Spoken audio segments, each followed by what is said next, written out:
Truth Breakfast Show. We're about to start our interaction where if you've been active and following national politics, you will know that we are gradually moving towards a very important political and election obligation that the country has to mandate 15 of our citizens to represent the people at the upper house, the Liberian Senate. So today we call in the chairman of the National Elections Commission, Cllr Jerome Korkoya. There are a lot of issues. We expect that where doubts are persisting, the clarity will come through. Where misinformation is rising, and information will come and sweep that away. This is intended, of course, to make the process better as we get set for October 2014. Cllr Jerome Korkoya, good morning and welcome to the Truth Breakfast Show. Good morning, Mamadi. Thank you so much for having me. How do you feel being here this morning? Oh, very good. Very good. Is this really a tensional job for you? Yeah, managing election is a serious business, so it's tension, I guess, for people who have been in there longer than I am, so it is even more tension for me. But with the grace of God, we are prepared. So are you managing with the tension? Well, with the help of all of the great people at the commission, and whenever we have problems, we send it around, encourage participation of people. So that helps us. So because sometimes the issues come about, you say, oh my God, this one is, I don't think I can handle this. But when you talk to other people, consult with other people, they say, well, this is what you need to do. So through consultations and of course prayers and remaining committed to the law, these are things that help us to go through. Thank you very much, and let me express my thanks and appreciation for accepting our invitation to talk about the sticky issues surrounding the election. This is a good thing. You know, information sharing is very important in a democracy that is emerging, and it will help to clarify some of the issues. And constituting some of the issues that we have as a people has to do with these voter missing ID replacement centers. A lot of wahala has emerged as an exponential effect of that. Some say the centers are not enough to afford the people the time to get their missing cards. I want you to give some background to this and tell us where we are now as it relates to that specific issue. Oh, thank you, Mamadi, and thank you for this question. I think it is very important given the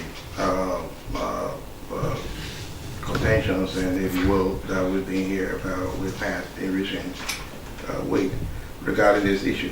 But the fact is that, Mamadi, election management body, anywhere in the world, derives its authority power from the law. So you got no business doing anything that is not authorized by the law. Here in Liberia, the question of replacement of loss or damaged ID card is also provided for by the law. The law explained, and with your permission, I just like to read section 2.5 of our new elections law. That was the short paragraph 2. It says that in the event of loss or destruction of the registration card, and after proof has been established, the registrar shall issue a new card for a minimum fee of $5 to be paid in internal revenue. Okay. That's what the law requires. This law does not require... The law is 1986, sir, the new election law. Which currency are we talking about? Oh, well, that will be determined by Minister Kone or Mr. Tama.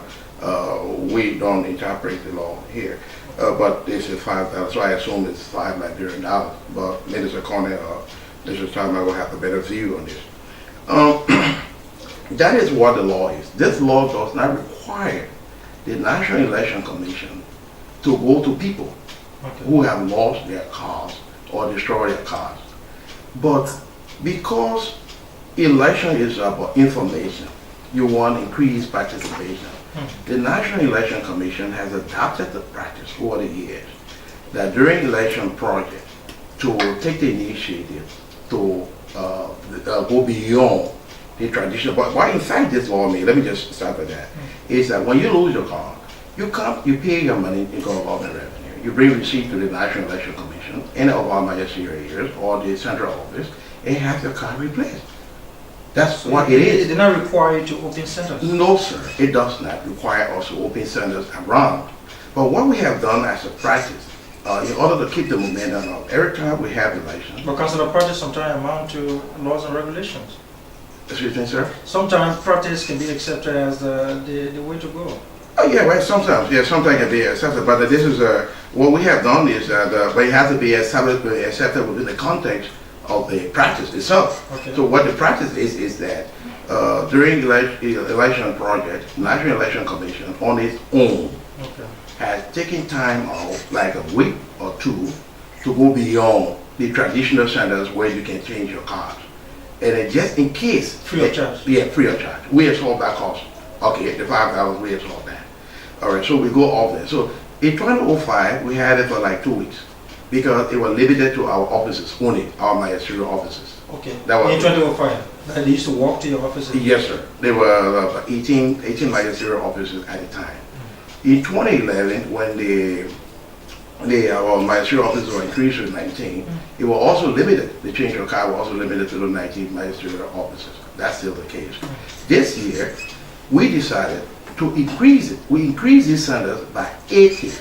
That means we opened a center in every electoral district. In some instances, more than one office, depending on the population and so forth. Okay, for 1 week. And then we absorbed the cost again.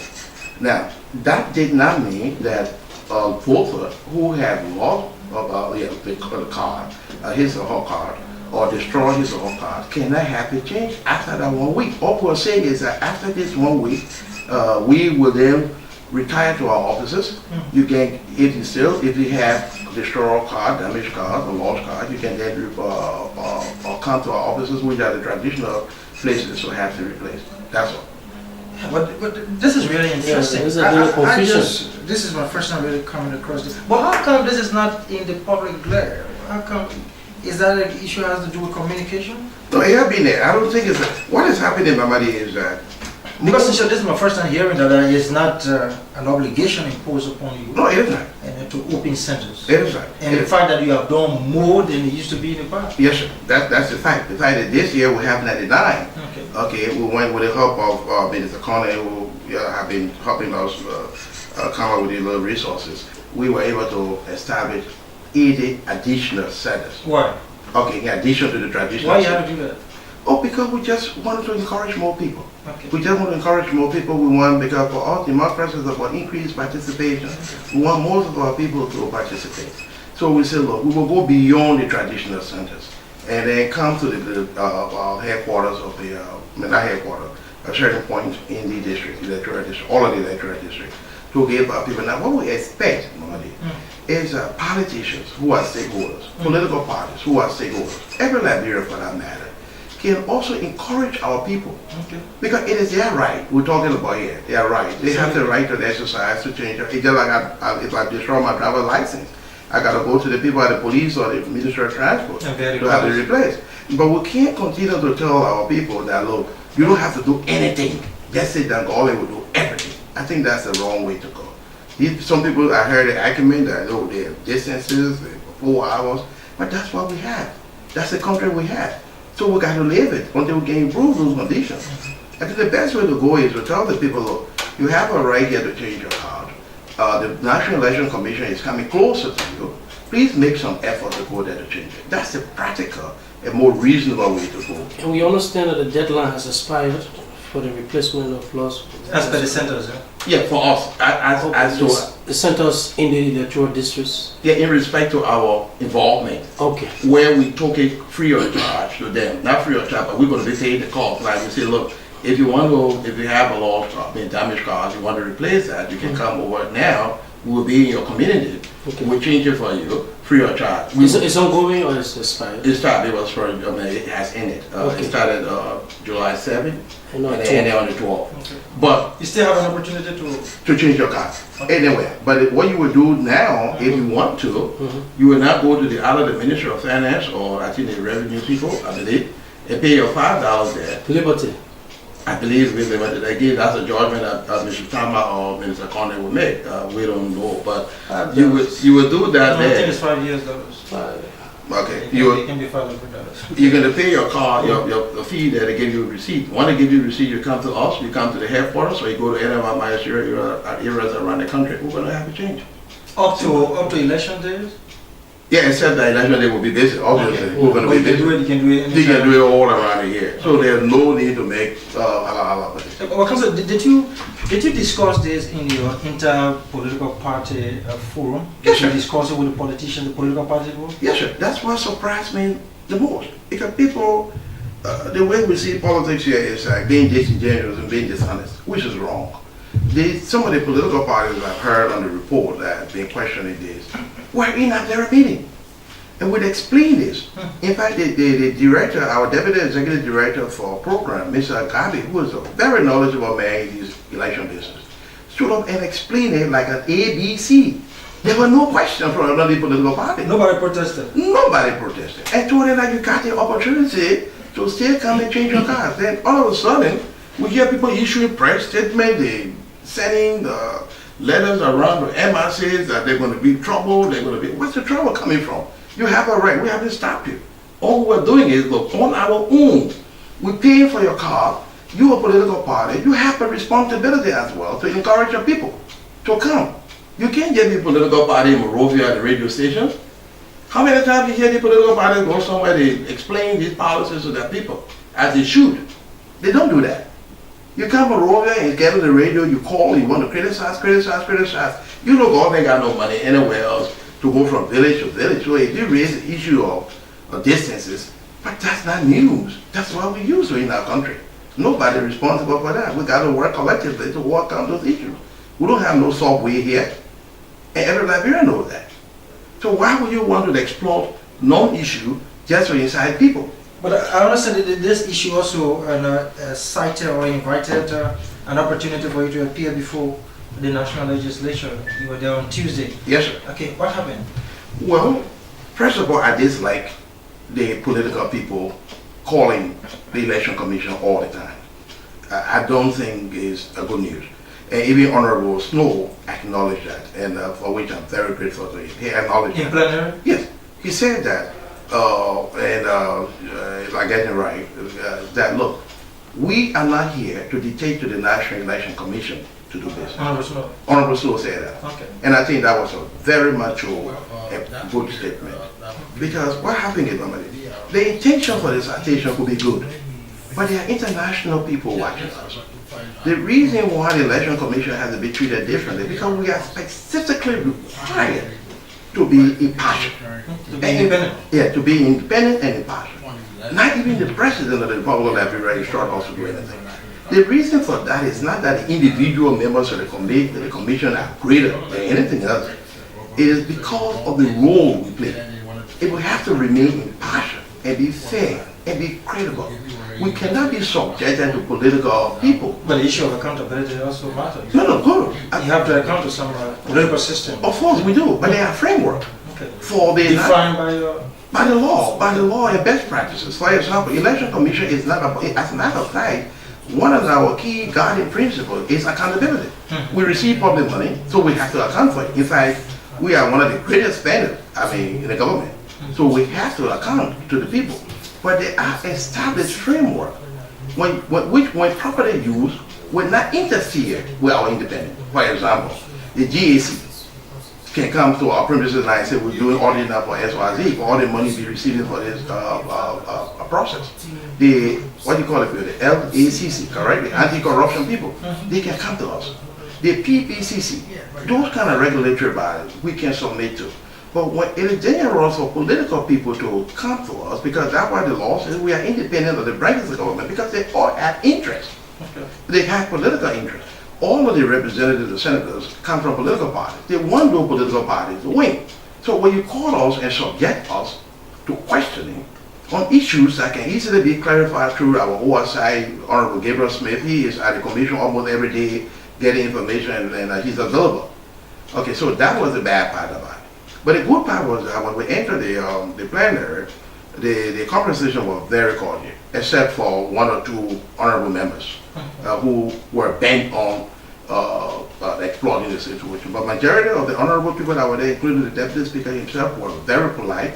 I could see in their faces from their questions that they really wanted clarifications to get back to their people, which we believe was a good thing, because the legislature is another key stakeholders on election commission because they represent the people. They go to their people almost every week. I heard they explain government policies of that. If that is true, then it can be a better conduit to spread the information that we have to provide for the people out there. Okay, when the thing you just explained to me as it relates to what the law says, what used to happen, what happened in 205, 211, did you explain that to them? Was there anybody among the representatives that didn't know this reality?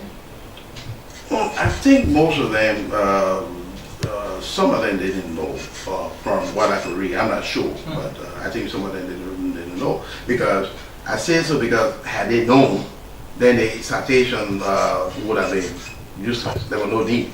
Because the fact that they cited us to provide clarifications on the very provisions that they wrote suggests to me that they did not know it. And I understand that Thomas Fowler, the representative who wrote the communication, followed you to replace his card. Oh, definitely. He followed me. The impression I got was that it's like the honorable man either destroy his car or something, and he wanted it replaced. And he told you would not have the opportunity to replace the card. That's what I could read but he didn't have to write what he wrote. Because the thing is, if you think you're hurting the National Election Commission, you're hurting the whole process. So he replaced his card? He replaced the card. I was told that one of the directors came up to my office and said, well, our father was dead to change his card. So we suggested to me that either he had lost his card and perhaps he didn't know how to get around it, and then he wrote the plan there and said we reduce sentence, which is completely inaccurate. Okay. Okay, let's look at the situation where what if citizen X has a voter's card and then he's relocated to another area? How can he do that? Oh, the VR process. So he needs to go to where he registered before. Yes, sir. But for example, let me just clarify that. During the VR process, we targeted 3 groups. First, the people who turned 18 from around 2011 to now. And there are people, all Liberians who were not in the country, who were desirous of registering for the first time. And all Liberians who were registered or were registered in the wrong place. Yeah. And then they wanted to change. So that period when the voters put to them, the 45 days. So if you were in, let's say, Mapa Point, and you now want to go to Bensonville, then that period was for you. If you didn't change it at that time, then unfortunately you have to go back to your original place and then vote. Okay. So even though you said that you're trying to encourage more people to register or to come in and vote in the elections time, but the replacement of voters' registration card and is ongoing. And the constraint faced by individuals receive from government at the Ministry of Finance. Why don't you revert the process at your commission to ensure that people have access to the process? No, the actual process, like I said, Because you will have to go and pay $5 to obtain a government receipt and could see at your offices to issue this particular voters registration card. yeah, but like I said, If you go to the bank, it won't take you long time, realistically. exactly. But there have been a You don't have to, it's not like when pay tax, No, straight yeah, payment. exactly. But I think this is very good that we have the facts, and I think we can work with that. Let's move to the issue. The Congress for Democratic Change has been pounding the National Elections Commission, specifically its vice chairman, Mr. Mondo, indicating that you have quote-unquote strategic plans to cheat. And I must say, these are alarms that we all are concerned about. I thought to get your reaction to these allegations. My reaction is simply that that is the most nonsensical statement that ever you cannot possibly give any credence to something like that. Because first of all, the way the National Election Commission is set, even if you were just a cheater, you can cheat, are there? So the question that electoral... But in Africa, we've heard elections where election commissioners have punctured the results. That may be true. But what I'm saying is one of the problems we have normally in our country, and you journalists have responsibility to address, is that you've got to hold people accountable. Yes. You can't run a country where you have anybody just come from nowhere and just make sweeping statements to tarnish the credibility of hard-working people, especially people that come from nowhere. That it hurts. Now, you cannot say, you're a lawyer, I understand, and when you make statement, you got to have basis. You say they cheated me, or they will cheat. What are the specifics? Anybody, even my 7-year-old, can go on and say, oh, the election commission will cheat. or the police people will put me in jail for nothing, or the court corrupt. But you got to get specific. What are the issues? What are the facts? Tell how it happened. Did somebody, let Mr. Molu or whoever he is, come out and explain to the Liberian people, these are the strategies I'm talking about. XYZ, the National Election Commission intends to do XYZ, and so as to cheat for this. But as far as I'm concerned, we have no such plan. We have no capability to do anything like that. We are committed to fairness, and fairness and credibility. That's what we are. How's the transparency? Transparency. We don't let nothing in the Election Commission like people strategizing. Who's going to strategize? Every political party, every individual in Liberia is equal before the National Election Commission. That's how we concerned. So when people make this kind of statement, I'm not saying they take it as a strategy. I think it's a dumb strategy. Because you haven't even started. They can say, well, people cheated me, people will cheat me. What about you that people will cheat? No, but election is not about election day. There are issues, there are activities that happen before elections that are important. Yeah, but they raise it. Mamadi, do you have a responsibility to raise it? He specifically said he had insiders who have been informing him about the quote-unquote strategic plan. Again, you still have not specifically stated your allegation. Make it clear. Tell us that this is, then you give me an opportunity. This is a country rule of law. Now, when you're accusing me, you got to give me notice. And part of the requirement of the notice is that you got to specifically state your allegation. Then I can be able to tell you what is what. But for someone to come wherever they come from, whether in the bar or somewhere in Cllr Street, and just say, oh, the election commission will cheat, I don't find that as a responsible statement to it. Are you disturbed by this statement? No, not at all. Coming from where it came from, no. Why? Because that's their way. They do that all the time.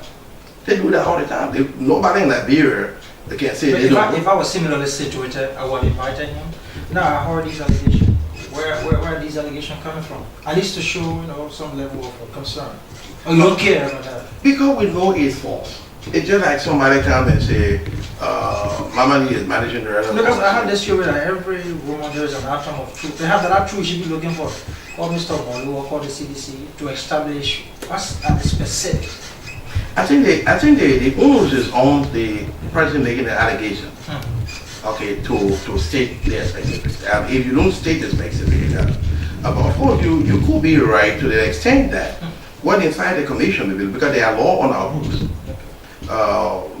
that prevent people, especially political parties, from inciting people in the country. And what we're going to be doing is that soon or later we're going to be finding these laws to go after people. To make who will make sweeping statements, because that will incite our people, which are coming from Trump war. Elections, we try to use elections to stabilize our peace, to foster our peace.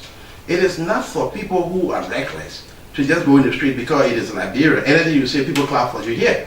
So it doesn't matter the source. Anybody can come and say, well, I just coming from heaven. People clap for you. Now, it is a kind of situation that we probably need to be using those laws and to hold people accountable to get specific, because we can't leave it like that.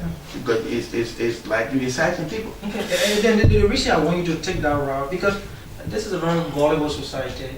People will hear things and accept it. Sometimes you make some efforts for them to establish what they've been saying on the radio, because it's also good for the process.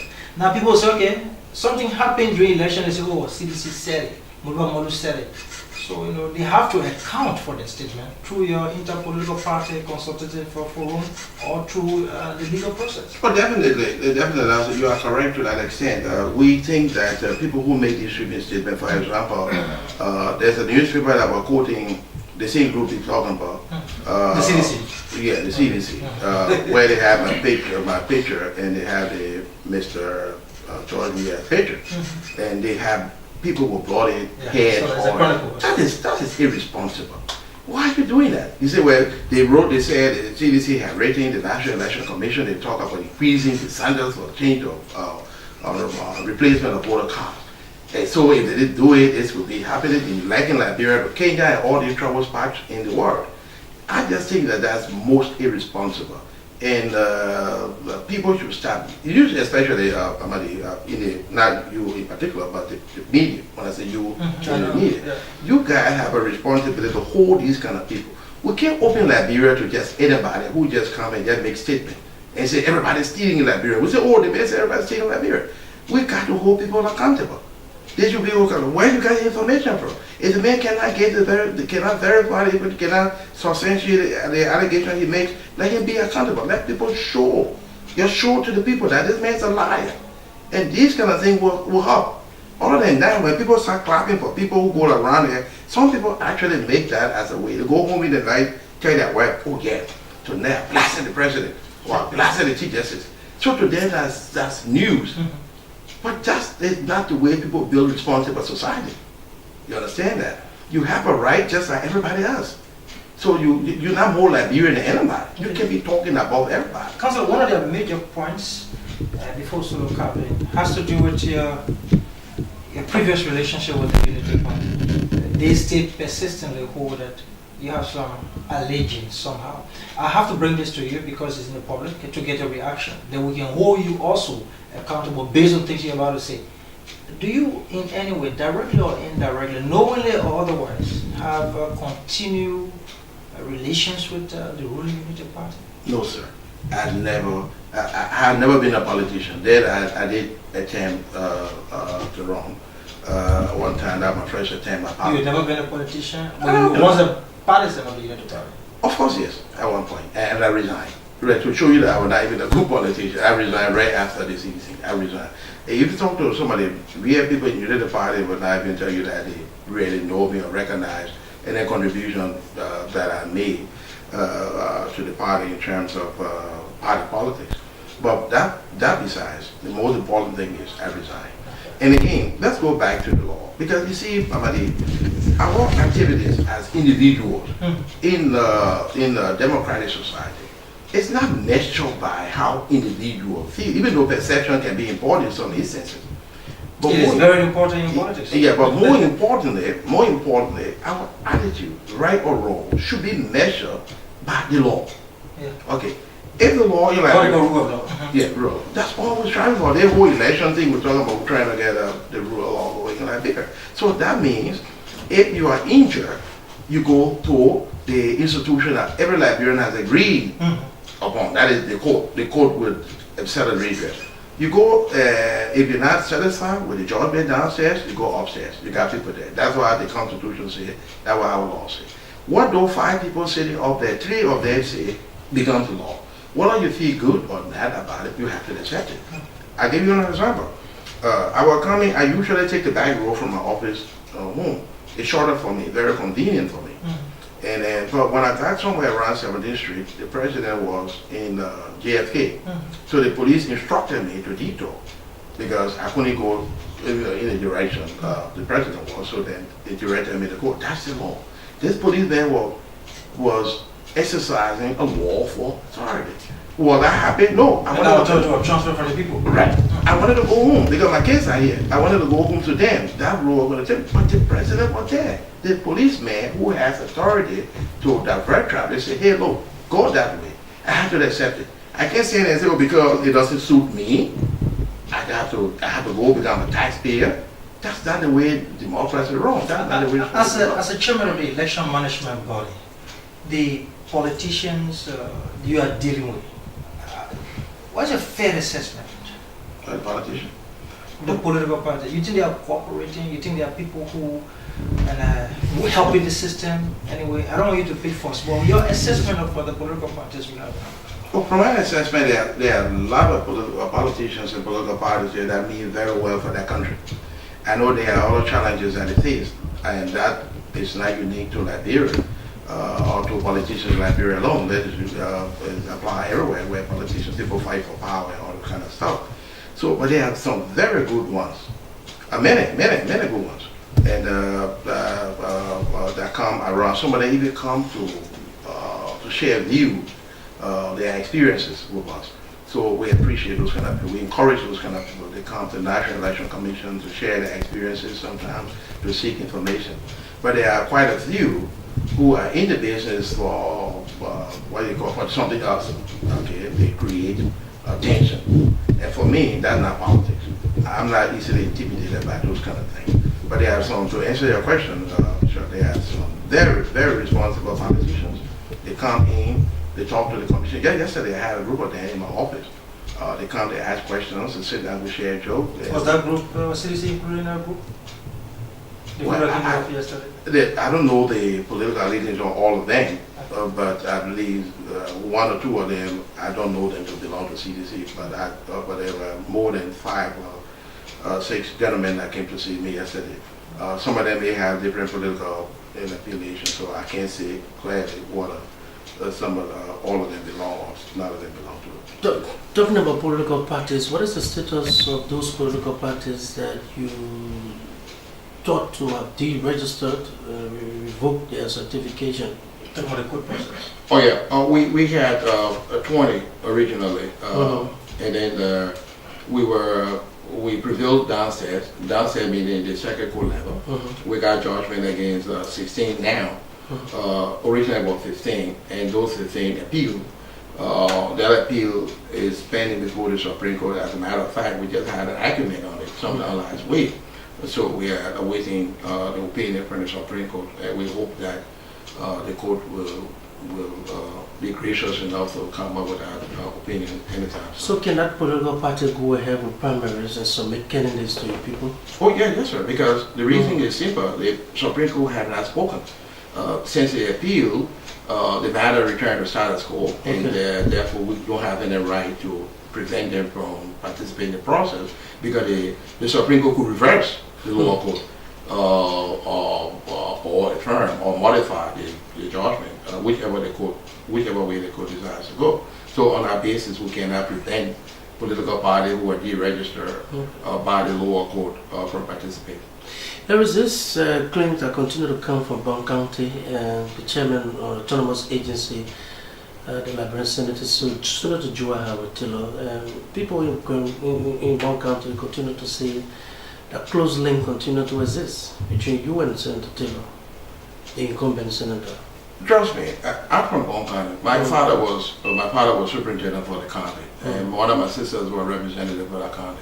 So my name is known in some areas there. And then, so I grew up with some of the people there, all of the lawmakers. I know all of them, including Senator Taylor. So there's no particular link. As a matter of fact, Senator Taylor and I actually met during my confirmation. I've been knowing her. My days at the University of Liberia was like from a distance. But we had never had any personal kind of friendship like that, very close, until during the confirmation of the Senate. Then, because she presides over the election commission, and then she all coordinating these things. But I know her as my senator because I'm from Bond County. So I have interacted with her in public, just as I've interacted with the rest of the people. Senator Yala, I interacted with him, and a lot of the representatives, in fact, of my personal friends, including George Malva, Toba Malva, Corporal Barkley, and all of these people people that I know personally. But there's no special relationship between me and Okay, this whole process, as we go towards 2014 and later on 2017, what are your concerns, the major challenges you have? Mamadi, I tell you that I think Liberians are already hungry for democracy, and that we're on the right course. But my only concern is that those people who believe that they are more Liberians than others, who believe that they got the right to say anything about other people's character, and because taking advantage of our society and just make reckless statements, and I see that as a dangerous path because they could throw us back. That's my only concern. But I can tell you that money, yes, I've been a concern. Like for example, when we started this whole process, there were issues about money. We were going up and down, but like Minister Amarakone has been very, very helpful. And I like to thank him in his public manner, and he and his people, including Deputy Minister Claries. These people have been very cooperative to help us under difficult circumstances and to get us going. So, but my only so I'm saying this to say that we can make it. There are difficulties, there are challenges, many concerns, but we can overcome the concerns if we start to act responsibly and start to recognize that every Liberian belongs here, and that we cannot force the country to go the way we want it. I mean, like an individual, we got to follow the laws, because the law standardizes everybody's action. There are some people, Mamadi, you as a lawyer, some people like to sleep late, for example. But there's one avenue that uniform our attitude is the law. So that's what I believe in the law, the rule of law. And that's what we're all fighting for. Once we start to respect people in this country, respect constituted authority, and have trust, if they have grievances, go to the court and start, inciting people and this kind of thing. I think that's my only major concern. Sir, and there is this, we've already started reporting stories of individuals that if you elect me, I'll do this for you. I'll do this for you. And we'll talk about pre-election campaign. What is? I think the law again defines what pre-election campaign is. There have been some reports, informally, that there were some people who were attempting at pre-campaign activities by putting their pictures on buildings and things like those. In the last RPCC meeting, we raised that, and then we warned political parties, though, who may be involved in those kind of activities to stop. And since then, we have not received any further report. But I can tell you that we are committed to enforcing the election law, and if we receive any concrete and formal report regarding a particular politician or political party that is engaging in pre-campaign activities, we will deal with that. That should be your complaint, or you, the Election Commission, determines that? No, it's difficult for us to go out as a commission to be looking on buildings, and listen to all the statements. Because we got so many radio stations and so many difficult to monitor all the people who speak every day. So it is better for it to come as a complaint if a concerned Liberian. So I just had one of the parties, I don't want to call name here, who wanted to hold convention, for example, and but they were not within the time frame allowed by law to hold a convention. And somebody, a patriotic Liberian, called my attention. I was going home. He said, "Oh, Chair, I just got information that these people want to do this, but I don't think it is proper." I'll say, "Oh, thank you." So when we got back, we checked the information, it was actually true, and we wrote back to the political party concerned, like, "Look, you can't hold convention now because you're just having, you will be also out of the rules." And they did obey, and they suspended the convention. So those kind of corporations that we'll look forward to. Wonderful. Thank you very much, Cllr Korkoya. And he's chairman of the National Elections Commission. Let's take a few calls. We're going to take 5, so we'll do the same. 0777 469794. 0777 469793. Alternatively, you can call 0777 1730 15. 1730 15. All these numbers are second messages, second numbers. Thank you very much. So, 0777 469793 is the line to call. If you want to partake on the show, 0777 4697. Okay, I have a call.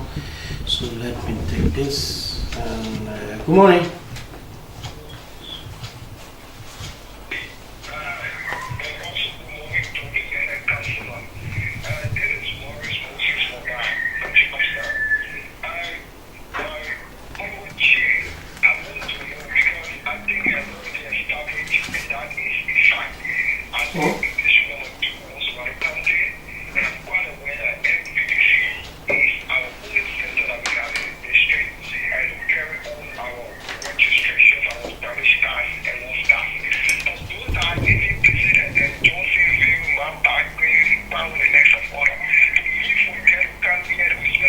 So now what are they listening to what's been already? So, no, I mean, no, but if you were listening, you would not ask the question. Maurice Moga, were you listening? No. Okay, I don't think you listen well. Thank you. Good morning. Yeah, good morning, Solomon. Good morning, you live. Good morning, Mr. Chairman, business members of POE. Let me say to you, some of us got what we call serious confidence. I'm going to say the confidence very high in your leadership to run the next. But again, you just admitted now that you got some funds. We want you to forward them in proactive now. You got some what? Come again? You said what? Morning. Come again. He got the just committed minister of finance. Okay. And others are giving him some money now, got some money because there was this very scope based income discrimination and the robustness of the name. Okay. In terms of this money wahala. Okay. So he got the money. Just say something about the representative that Thomas Fala and that he wrote a letter that he just said, yeah, and I'm one person that I will be in, and I'm trying to look at the laws. I was speaking to some people, TK Okay. If the House of Representatives got the right to have to tie him back in there, because the law says he should be very independent of the two branches. This one. But one thing, Mr. Chairman, I really want to say here today, it is always important, all the things you just have said just now, it's important sometimes you come out and say to the public. So that Okay. people know. Public awareness. Thank you. Come on in.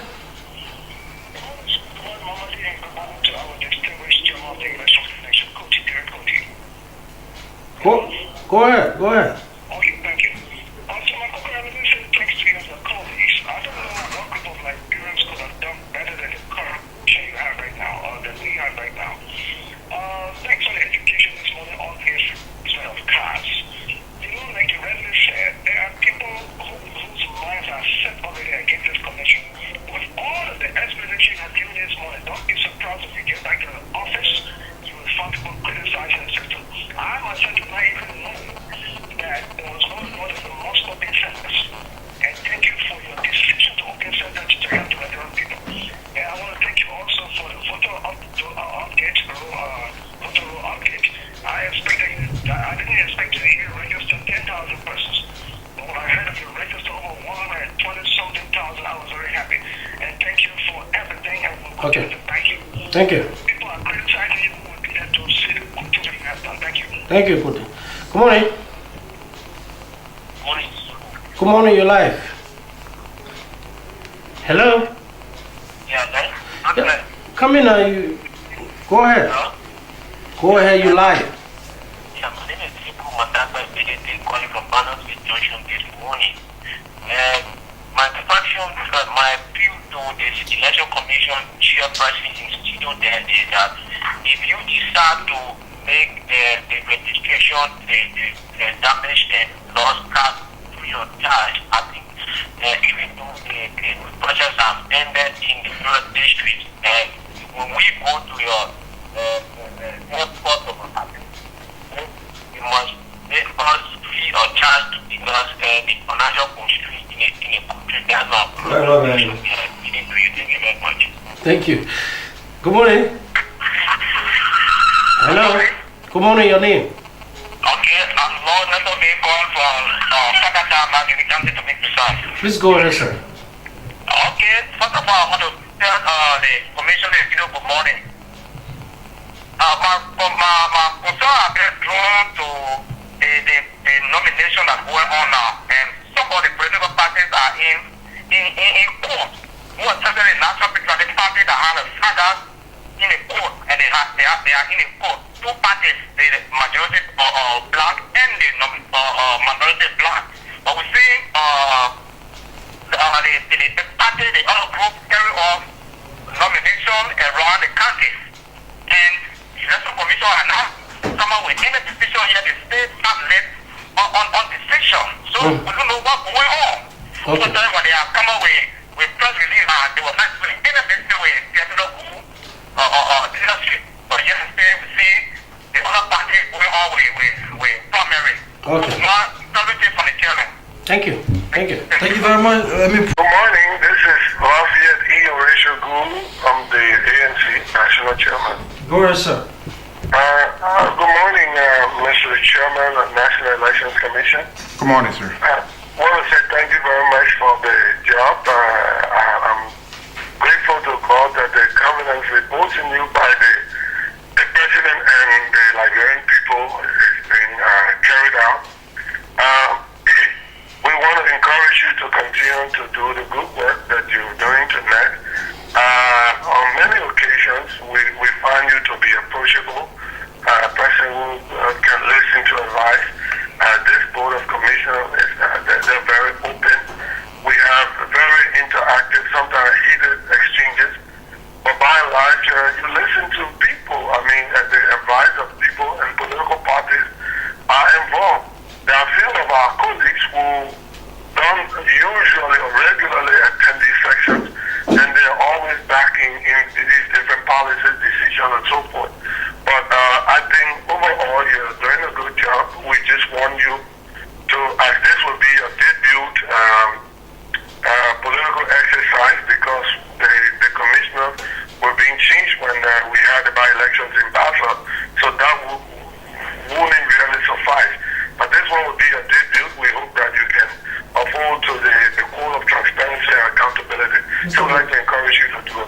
Mr. Go, thank you very much. 0777 1730 15 is the number to call. 0777 469795. We're talking to the chairman of the National Elections Commission. A few text messages. Let me do justice to some of the text messages already in. This one said, "You see the magic of communication. If at all this was done far before this time, no one will have complained." Further down in my inbox, thanks Mr. Chairman for the clarity, but I want you to always engage the CDC whenever they say something. It may not be you that have the cheating plan, but people around you may. Hint to the wise is sufficient. It's from Amos Wissel. He put the LGT, that's Looking Town. Thank you very much for your contribution. Before we go back to the Chairman of the Elections Commission, let me just pass this one through. This one say, okay, this has to do with Nima Kante. He's announcing that the bridge has been constructed. This one day. Thank you very much, sir. Honorable Chairman, your response to our callers. Okay, I think most of the callers were concerned with issues that we've already covered, like the first caller who were talking about the voter party. And the way I like it, that's a concern. But what I want people to know is that Liberia is not the only country where they got voter party. Even in the United States, if you look at the statistics for the past elections in 2012 and 2008, in the United States, I think about 57% of those people in some of the major democracies around the world. So people are just not interested in politics in most places like that. So people do different things. But the way to solve it, voter fatigue that exists here, is not to lie to our people, not to let them know that we have a subway somewhere, the government can make train available, we'll pick everybody up by helicopter to go there. We have to tell them that, look, you have a right. That right is you got a right to vote to select or elect your leaders, and you must exercise it. And there are frameworks within which you can exercise those rights. And they must know that if they cause you to walk 4 hours, so be it. That's what our country is. We got to live it. Now, we acknowledge one of the callers, Honorable Cody's commendation. We appreciate that. And there was a gentleman, I think Sekou, who talked about damaged car. He saw something about we saying it free. No, it was free when we intervened for the 1 week period because we would pay that cost. So, but now, if you have to change your card now that the around July 12th deadline has gone, then you have to pay in the government representative $5,000 because I don't have any authority to do that, to waive that. The gentleman from Kakada talked about the MPPC, how do you call it? MPP. I'm sorry, MPP. Now, what I know, I think all the MPP parties know is that Councillor T.C. Gould is the chairman of that party. There's no dispute about that. There may be some internal political party, and the National Election Commission has limits. We don't just interfere in the internal regular. We are aware that there have been some complaints from some executive members that we are still propping, just in the interest of peace and in that party. But that doesn't mean the MPP cannot go ahead to do their primary. And we also acknowledge a call from Honorable Labia Gould also, and we appreciate that very much. Okay, let me squeeze in one of the interested parties, has to do with Senatorial Aspirant Ben Senvi. Go ahead. Mamadi, thank you. Thank you for taking my call. And Chairman Korkoya, I want to say thank you also for the work that you continue to do. I think I'm also on the record calling in to say that you have done a great job. I think I've been very clear about the fact that your commission has been working under some very difficult and very strong extreme financial difficulties. So we want to thank you as someone who is also involved in the process. I want to, to admonish you to remain steadfast.